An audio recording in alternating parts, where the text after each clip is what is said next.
Muy buenas noches o buenas tardes. Estamos en el día viernes 18 de diciembre del 2020. Clase para el quinto semestre de biología.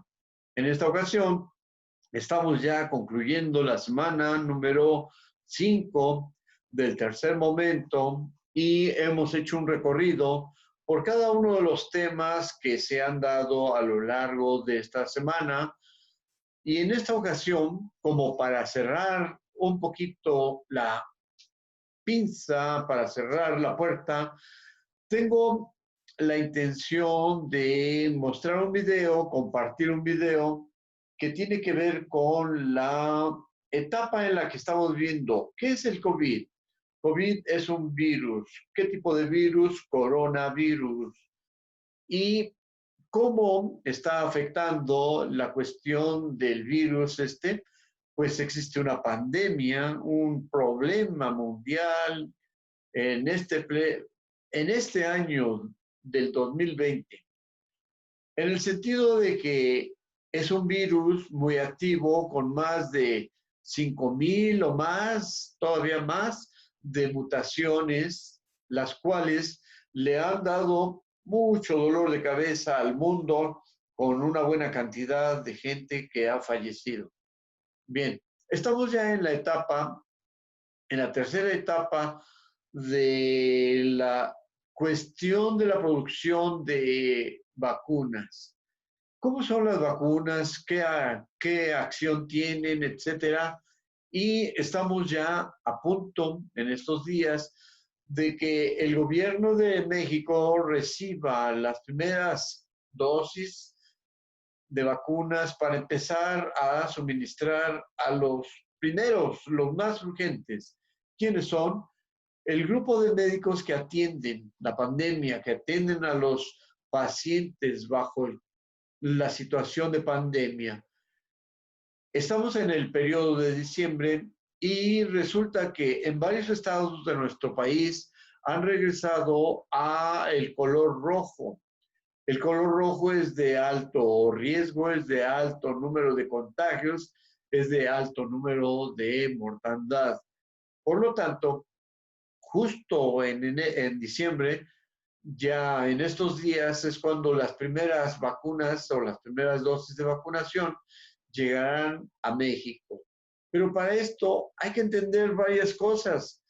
¿Qué es lo que afecta, cómo afecta a nuestro organismo, cómo es el proceso de investigación para la cuestión de producir alguna vacuna? Bueno, pues esto es muy interesante y de alguna manera, a nivel mundial, pues hay una carrera contra el tiempo para contrarrestar y para pues controlar, para limitar la acción que ha estado generando ya a lo largo de todo el año 2020.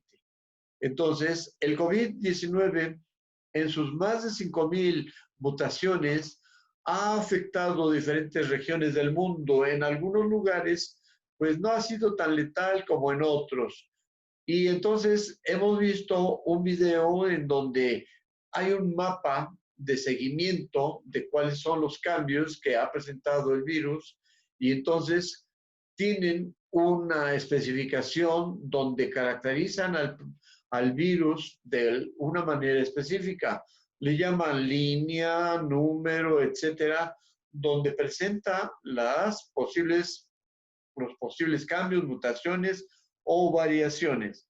Bueno, pues pongamos el video y tendremos la oportunidad de entender poco a poco cuáles son los mecanismos para la creación de las vacunas, cómo afectan, cómo accionan, cómo tratan de que ya en el cuerpo humano, en cualquier organismo vivo, esas vacunas contrarresten o enriquezcan la producción de anticuerpos y además tengan la oportunidad de ser eficientes y en este sentido hay mitos, hay realidades, hay aspectos muy interesantes. Bueno, pues vamos a verlo. No nos perdamos. dentro del contexto de lo que representa una simple vacuna o una gran vacuna, y entonces vamos a ver y tener la oportunidad de entender cómo y de qué manera se hace efectivo el asunto de la inyección o la vacuna. ¿Cuál será la diferencia entre inyección y vacunación? Y entonces, bueno, eso es parte del regionalismo, es parte de cómo hablamos en español en diferentes regiones del mundo. Bien, ahí menciona que es una vacuna de un cierto laboratorio, resultados, seguridad y resumen. COVID-19. Pues vamos a ver, estaba yo tratando de hacer un poco de tiempo para que los jóvenes se conectaran también. Debido a ese coronavirus, tenemos que tomar las clases a distancia. Por lo tanto, bueno, no hay actividad presencial y siempre está uno esperando que los jóvenes o el público en términos generales se pudiera conectar. Pues vamos y adelante con el video. Lo vamos pausando y a ver si podemos ir más o menos coordinando y cooperando en la explicación, porque luego resulta que utilizan términos técnicos o científicos.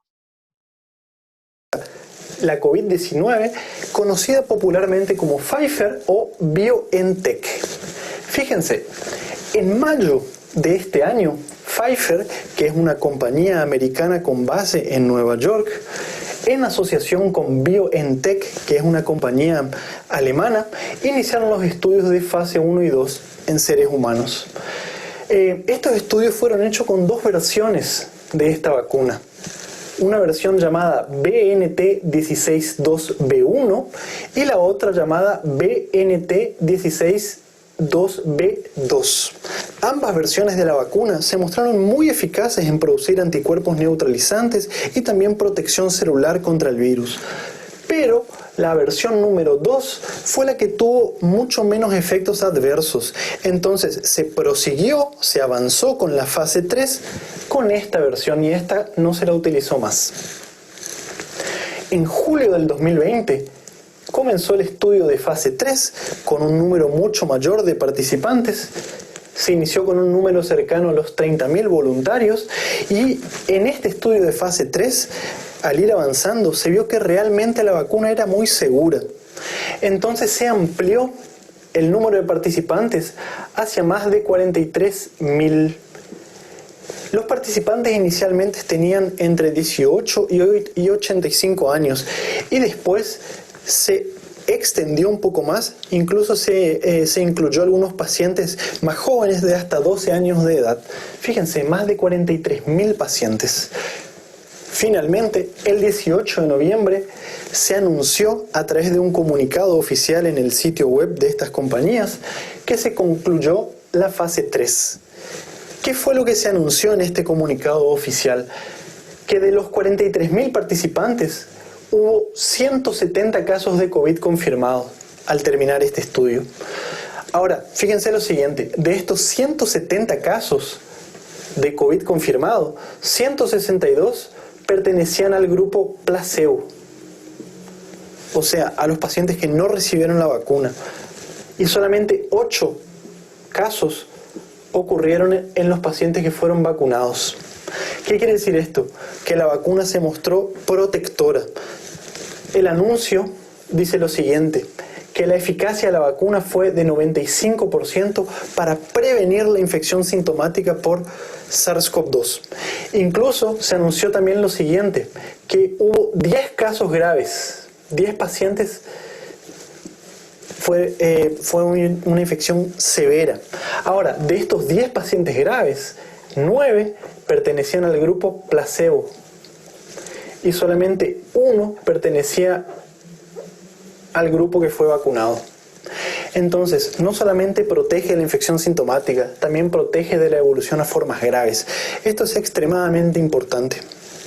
Los resultados de este estudio todavía no fueron oficialmente publicados ni revisados por los pares, pero estos son los datos que tenemos a partir de ese comunicado oficial de las compañías. Vamos a ver ahora qué es esta vacuna, cómo está formada, cómo se la administra y qué ocurre cuando nos administramos, cómo se generan las defensas en nuestro organismo, los anticuerpos, la inmunidad celular.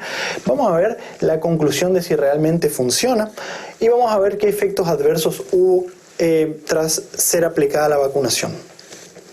Entonces, ¿qué es esta vacuna? Es una vacuna de tipo ARNM, como la vacuna Moderna, ¿sí?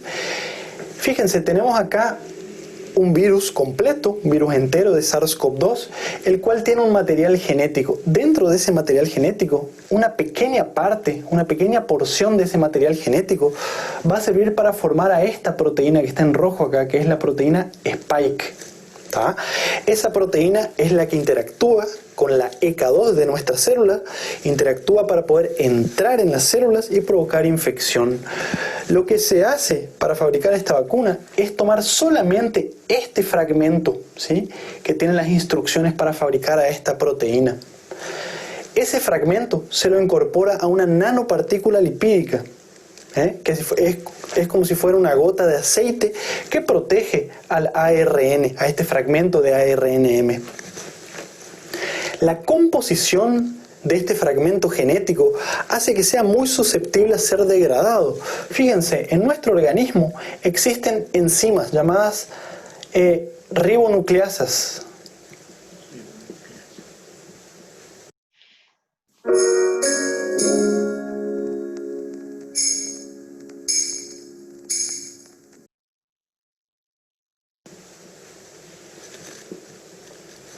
O RNasas, las cuales degradarían a este ARNM si estuviese desnudo, si no estuviese protegida por esta gota de aceite, ¿sí? Además, la composición de esa partícula genética también hace que sea muy susceptible a ser degradada por la temperatura ambiente. Es por eso que para almacenarla y transportarla necesita de recipientes especiales que contienen hielo seco y tienen una temperatura de aproximadamente menos 70 grados, ¿sí?, para evitar la degradación. Es eso lo que hace que la logística sea difícil para transportarla y almacenarla. ¿Cómo se la administra? Bueno, se la administra en 2 dosis. Al día 0 y al día 21 se hace un refuerzo. ¿Qué ocurre al administrar esta vacuna? Ocurre un proceso que nosotros llamamos de transfección. Fíjense, no es infección, es transfección. ¿Qué es transfección? Es la introducción voluntaria de material genético en nuestras células. Fíjense, al administrarlo por vía intramuscular en el músculo deltoides, esta nanopartícula lipídica que contiene el material genético va a fusionarse con la membrana plasmática de nuestras células. En este caso, con las células musculares, por ejemplo. La membrana plasmática de nuestras células también contiene lípidos, fosfolípidos. Entonces, es como si arrojáramos 2 gotas de aceite en un vaso de agua y esas 2 gotas de aceite se van a unir.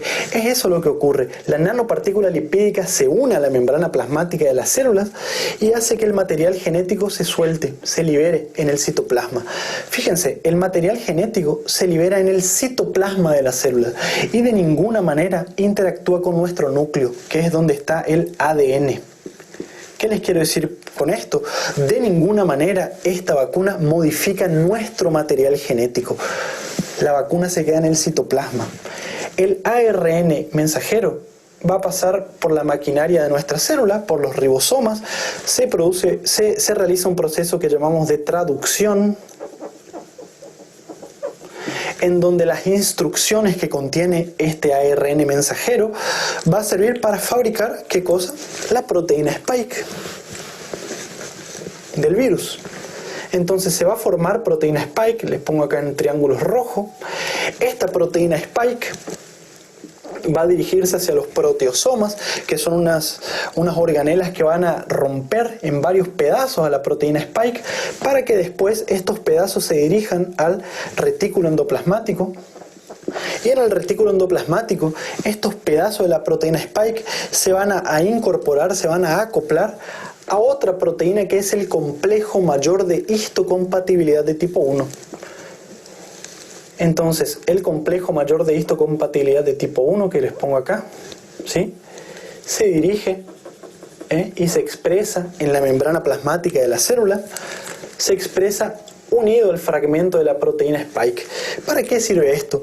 Es como si fuera un brazo de la célula que va a presentar a la proteína Spike a las células, borro un poquito esto acá, a unas células muy especiales que son los linfocitos T CD8, ¿sí?, killer.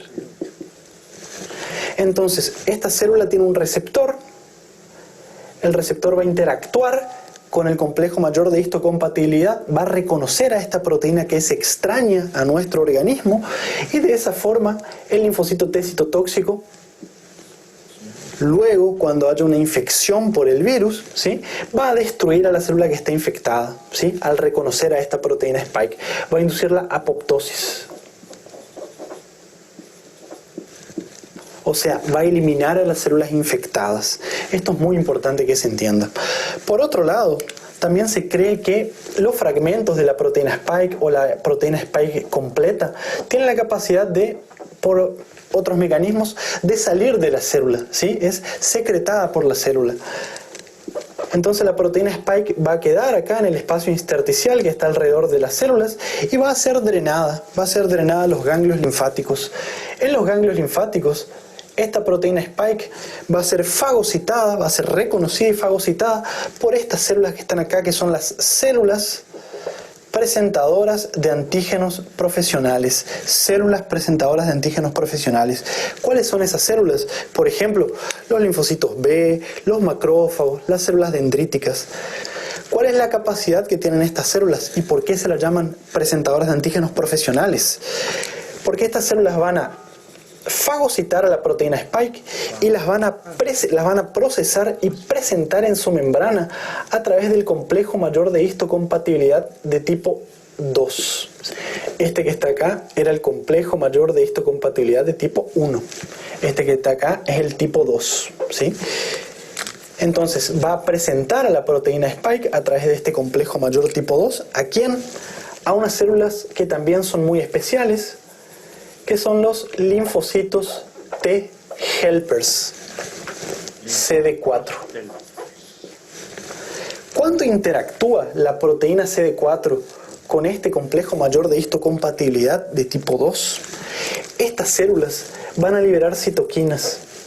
Esas citoquinas son de tipo T helpers 1. Esto es muy importante, sí, para una exposición oral, en un final de carrera, en un final de inmunología o de infectología, te lo van a preguntar. Fíjense, estas citoquinas de tipo T helper 1, por ejemplo, interleuquina 2 o interferón gamma, por ejemplo, ¿qué van a hacer? Por un lado, van a estimular la proliferación de estos linfocitos, van a aumentar la cantidad de estos linfocitos T helper CD4 y van a formar linfocitos T de memoria. ¿Estamos? Por otro lado, van a hacer lo mismo, van a estimular la activación y la proliferación de los linfocitos T CD8, también generando células de memoria. ¿Para qué? Para que posteriormente, cuando un virus ingresa a nuestro organismo, ya haya estas células preformadas para que la respuesta inmune sea mucho más rápida, mucho más eficiente. Por otro lado, acá le pongo estimula. Por otro lado, estas células también activan y estimulan la proliferación de los macrófagos. Si ves videos aquí, ya eres digital. Da el paso y usa Citibanamex móvil.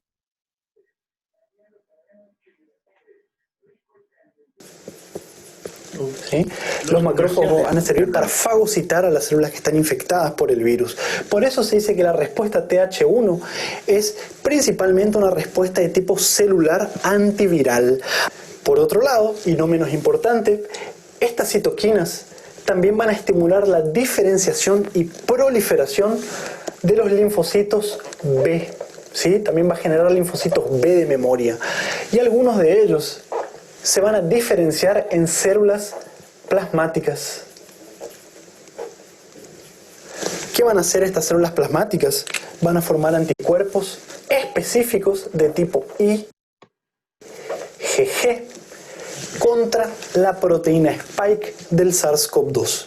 Fíjense qué interesante, lo que tiene interesante lo tiene de complejo. Es obvio que es mucho más detallado que esto, yo solamente les estoy haciendo un resumen, ¿sí?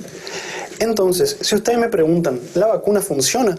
Bueno, ya en los estudios de fase 1 y 2 se vio que esta vacuna genera el desarrollo tanto de inmunidad de tipo humoral como de tipo celular. Incluso la inmunidad de tipo humoral, o sea, los anticuerpos generados por esta vacuna, fueron superiores a los anticuerpos generados tras una infección natural por SARS-CoV-2. O sea, se comparó el nivel y los títulos de anticuerpos neutralizantes producidos por la vacuna, se los comparó con el plasma convaleciente de los pacientes que tuvieron COVID-19 confirmado. Y se vio que los niveles de anticuerpos eran mayores tras la vacunación. Esto es muy importante.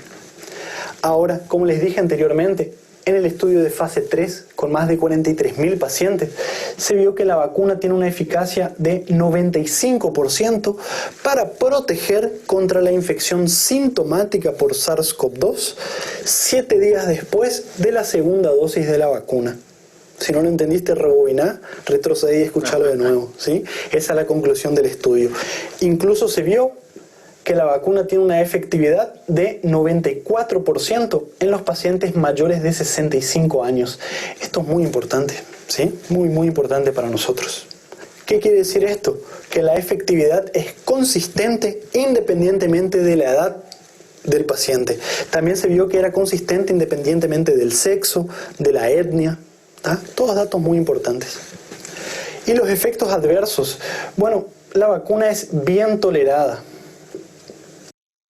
A la hora de comunicarte con tu casa y tu familia,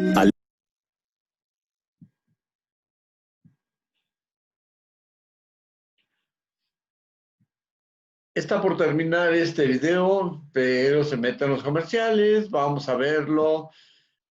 Que sea muy corto.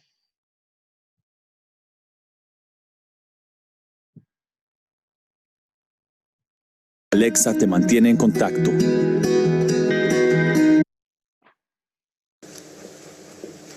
Ya nomás 2 minutos. No hubo efectos adversos que necesitaron internación en el hospital. Lo que se vio son efectos adversos que ocurren con cualquier otra vacuna, como por ejemplo dolor de cabeza, fiebre, fatiga,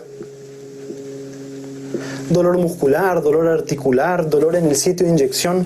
Los efectos adversos más severos relatados fueron cefalea y fatiga. La fatiga ocurrió más o menos en 3,8% de los participantes y la cefalea ocurrió más o menos en 2% de los participantes. Pero estos efectos adversos no fueron de tipo incapacitantes. Ahora, si ustedes me preguntan ¿cuánto dura la inmunidad generada por esta vacuna? Todavía no lo sabemos, hay muchos datos más teóricos que prácticos. Vamos a saberlo cuando hayan más datos, cuando se empiece a aplicar de manera masiva en la población. Actualmente estas compañías están intentando llegar a las 50 millones de dosis de la vacuna en este año 2020 y posteriormente en el año 2021 el objetivo es por lo menos 1.3 billones de dosis. Bien, 1.3 billones son 1.300 millones, más o menos. De tal manera que consideremos que en el mundo hay 7.000 millones de habitantes, 7.500 millones de habitantes. ¿Qué significa eso? Pues que la carrera va a ser muy, pero muy larga, muy larga. ¿Cuánto tiempo? Pues si en un año están considerando 1.300 millones, bueno, Pfizer es una de las varias compañías que están más o menos peleando por ya tener la hegemonía y por tener la cuestión de las vacunas. Bien, vamos a ver otro video. Tenemos un poco de tiempo disponible, ya que no hay alumnos a quien reciclar o dar un poco más de información. Y pues nos vamos así, suavecito, suavecito, entendiendo cada una de las etapas y por qué le llaman ARNM. Esa sería una pregunta muy importante. ¿Y cuáles son los puntos de vista para mencionar que este tipo de vacuna es segura, no tiene efectos, porque está trabajando a nivel de entre la producción del ARN y la producción de proteínas? Ahí en esa parte intermedia es como mencionan aquí, la producción de una proteína S para el efecto interno. Muy interesante. Pues vamos a ver la cuestión de este video y pues vamos a ver qué otra información aparte podemos capturar. Dura 8 minutos. SARS-CoV-2 ha infectado a más de 15 millones de personas en el mundo, pero lo más curioso es que actualmente hay alrededor de 100 vacunas en desarrollo para combatir esta pandemia a través de un profundo estudio de genómica y biología estructural. Para poder hacer una vacuna contra un virus tenemos que conocer su estructura, es decir, las proteínas que lo conforman y el genoma que se encuentra dentro de ellas. La idea de crear una vacuna es atacar esa estructura que protege al genoma y para esto hay 5 métodos. A estos métodos se les conoce como plataformas y algunas están licenciadas para la creación de vacunas. Cada plataforma tiene ciertas ventajas y algunas desventajas. Por ejemplo, algunas permiten un desarrollo rápido de una vacuna y otras toman más tiempo, pero son más escalables a la población mundial. Aquí es importante aclarar que aunque hay más de 100 vacunas en investigación, todas se basan en alguna de esas 5 plataformas y sus características difieren ligeramente en sus componentes. Pero, ¿cuál es la idea de una vacuna? Bueno, cuando se crea una vacuna y es introducida al cuerpo, nuestro sistema inmune aprende la estructura del virus y sus características. Es como esas películas del lejano oeste que mostraban un cartel por todo el pueblo con la foto de un criminal por si alguien lo veía. Básicamente es la misma idea. La vacuna enseña al sistema inmune el comportamiento del virus antes de que éste infecte a la persona con el fin de estar preparado para el ataque. Como mencionamos antes, existen 5 formas de enseñarle al sistema inmune sobre el virus. Sin embargo, debido a la pandemia, necesitamos el método más rápido y que garantice ser seguro para todas las personas.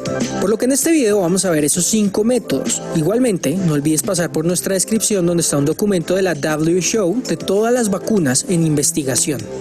Vacunas de ARN o ácido ribonucleico. Esta es una de las formas más rápidas de producir una vacuna. La idea de este método es administrar parte del código genético del virus en forma de ARN mensajero, para que éste sea capturado por las células del cuerpo, las cuales empiezan a producir alguna de las proteínas de la estructura del virus. Estas proteínas son luego reconocidas por el sistema inmune, el cual aprende y se prepara para luchar. En la descripción te dejamos 2 estudios de los 2 prototipos más adelantados que se están probando.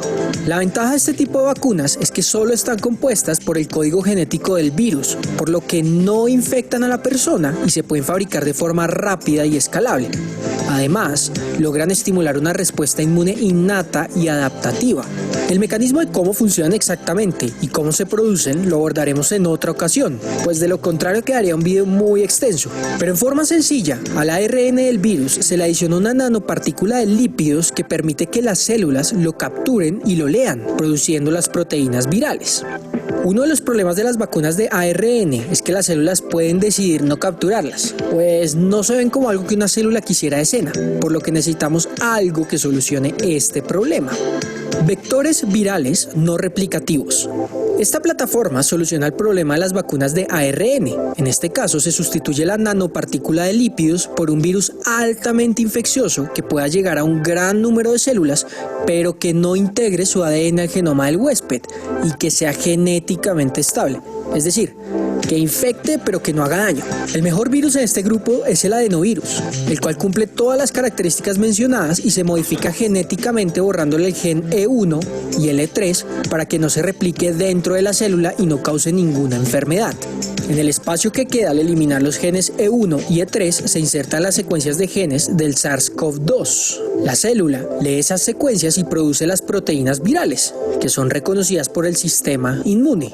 Al final se comporta como un mensajero, llevando la información de forma rápida a todas las células. El problema de estas vacunas es que debido a que el adenovirus nos infecta con frecuencia cada año, nuestro sistema inmune ya lo conoce y podría destruirlo instantáneamente al ser administrado por la vacuna. Por esta razón, la vacuna de Oxford usa el adenovirus 63 de chimpancé y hasta la fecha es la vacuna más prometedora con los estudios más adelantados. Actualmente se están reclutando más de 2.000 pacientes en Brasil y en la mayoría de los pacientes la vacuna solo produce como efecto adverso algo de fiebre en las primeras 24 horas y enrojecimiento en el sitio de inyección. Por otro lado, la otra vacuna del Instituto de Biotecnología de Beijing, que usa el adenovirus 5 humano, cuyos resultados fase 1 en 195 pacientes fueron publicados, demostrando alta seguridad y una excelente respuesta inmune. Ahora bien, uno de los problemas del SARS-CoV-2 es la alta variabilidad genética del virus, lo que hace que el virus sea distinto de país a país, por lo que necesitamos otras alternativas. Virus inactivado. Este tipo de vacunas soluciona el problema de la variación genética, pues se aíslan los virus más frecuentes directamente de varios pacientes en distintos países del mundo. Luego el virus recién aislado es cultivado en unas células especiales llamadas células Vero. Usualmente se usan unos 50 litros de estas para su cultivo. Posteriormente se espera algo de tiempo y cuando el virus se ha replicado se realiza el proceso de inactivación usando algún método dependiendo de las características del virus. Una vez inactivado se prueba que el virus realmente no puede infectar más células y sea seguro. Luego el virus es purificado a través de varios métodos. Y para finalizar se revisa bajo microscopía electrónica. Y bueno, aquí está. El coronavirus en su estado más débil, en donde es incapaz de producir alguna enfermedad, pero sí es altamente inmunogénico y tiene la capacidad de dar muchísima información a nuestro sistema inmune. A la derecha puedes ver el virus real, donde se pueden notar las diferencias.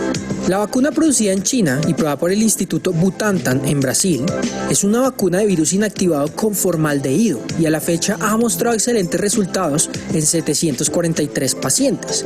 La desventaja de estas vacunas es que al estar inactivadas, la respuesta que producen es más débil y podrían requerirse varias dosis. Lo bueno es que existen más alternativas. Virus vivo atenuado. Para solucionar el problema anterior y producir una respuesta inmune más fuerte, se usa un SARS-CoV-2 vivo modificado, el cual se le produce una mutación de la proteína E o se le alteran los codones del material genético, haciendo que no pueda completar su ciclo replicativo y quede en su forma atenuada. La ventaja es que el virus causa infección de forma similar a lo natural, por lo que se produce una respuesta inmune fuerte y duradera sin causar enfermedad.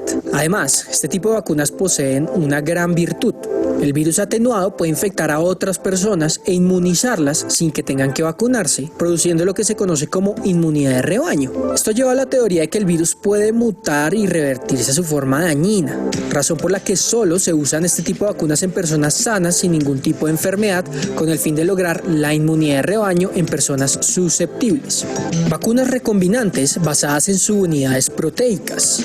La última plataforma involucra el uso de las pequeñas proteínas del SARS-CoV-2 unidas a algún adyuvante que sea altamente inmunogénico, es decir, que el sistema inmune lo pueda reconocer. A la fecha, la vacuna más prometedora que emplea este método es estadounidense y usa nanopartículas que tienen en su interior la proteína S del virus y en su superficie un adyuvante basado en una saponina extraída del árbol Quilaya saponaria. Por eso debemos cuidar nuestros árboles. Cuando el sistema inmune reconoce el adyuvante, termina capturando la proteína del virus y aprendiendo sus características. Como te puedes dar cuenta, se están experimentando en cientos de modelos y alternativas. Hasta ahora no sabemos cuál de todos estos modelos será el mejor y el que va a funcionar a gran. Pues estamos ya por concluir nuestra actividad de este día. Este último me gustó, este último video me gustó porque pues nos indica, nos da alternativas diferentes de cómo se entiende el proceso de la vacuna, cómo se entiende el efecto que genera al interior de nuestro cuerpo. Podemos buscarle y en la internet ya hay mucha información. Del video que pudimos tener la oportunidad de proyectar en la semana 3, creo, no me acuerdo muy bien, creo que sí, en la semana 2 o semana 3 de este tercer momento, las más de 5,000 cambios o mutaciones del virus, también nos dio la intención o la información de saber que como ya hay muchos virus, algunos ya se están debilitando, pero hay otros que son los que se mantienen fuertes, son los que se mantienen firmes y son los que han generado la mortandad más incómoda que hay, pero están atacando solo a las personas que presentan algunos síntomas incómodos, algunos síntomas de enfermedades previamente adquiridas o desarrolladas.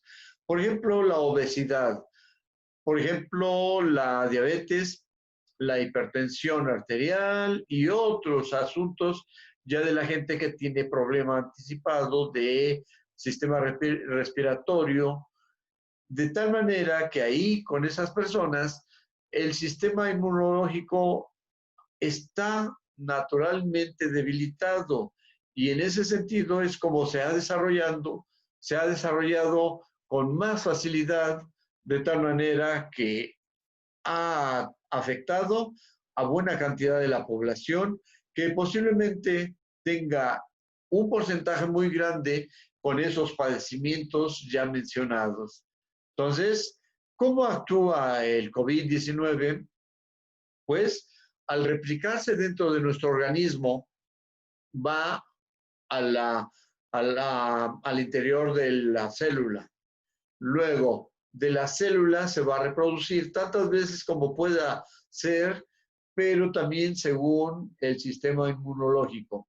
Por decirlo así, se replica de 1 a 100 y entonces el sistema inmunológico, si está en buen estado, pues va a capturar a 50 y los otros 50 van a andar en el torrente sanguíneo, pero al mismo tiempo puede ser que no encuentren todavía una etapa de huésped y entonces ahí en ese medio traten de generar mutación, pero al mismo tiempo el sistema inmunológico los está persiguiendo y los está contrarrestando. Es cuando la gente no presenta síntomas, cuando la gente, a pesar de ya estar contaminado o tener el SARS-CoV-2 o el virus, el COVID-19, en el interior de su organismo, no presenta ningún síntoma. ¿Por qué? Porque el sistema inmunológico está trabajando más o menos con cierta eficiencia. Pero cuando se encuentra dentro de una persona que ya de por sí tiene el sistema inmunológico debilitado, entonces, cuando se reproduce de 1 a 100, entonces nuevamente vuelve a reproducirse de 1 a 100 y en la segunda etapa ya hay 1000. En la tercera etapa hay más de 100,000 porque está en el proceso de 1 a 100, porque está dentro de un organismo con un sistema inmunológico muy débil. Por lo tanto, ahí, a pesar de que se está cubriendo la reproducción de 1 a 100, no hay un sistema inmunológico capaz de detenerlo y entonces ese virus se está reproduciendo pues en términos de tal vez no 100, porque sí se encuentra a un sistema inmunológico pero muy débil, entonces supongamos que se está reproduciendo a la velocidad de 1 a 80, de 1 a 75, dependiendo del el sistema inmunológico de la persona. Y entonces 75 es el factor de crecimiento. Y entonces, bueno, en términos generales, pues va a llegar un momento en que está tan lleno de virus el cuerpo que pues ya no hay capacidad de controlarlo por un sistema inmunológico debilitado. Bien, pues Esa es la actividad que tenemos preparado para el día de hoy y por lo tanto, pues no tenemos más que pedir y decir, dar las gracias a quien más tarde vea este video y nos haga algún comentario. Ese comentario es muy bienvenido. ¿Por qué? Pues porque al tratar de explicar para alumnos de bachillerato estos mecanismos, estas situaciones, pues uno también va a tener algún error, algún tropiezo, alguna situación que no ha previsto y entonces, bueno, pues el error se genera y entonces uno a lo mejor está produciendo una información que no es la correspondiente o no es la adecuada y entonces si hubiera alguna réplica, algún comentario que nos corrigiera, pues se recibe con mucho gusto. Por el momento es todo. Gracias y nos estamos retirando. Hasta pronto.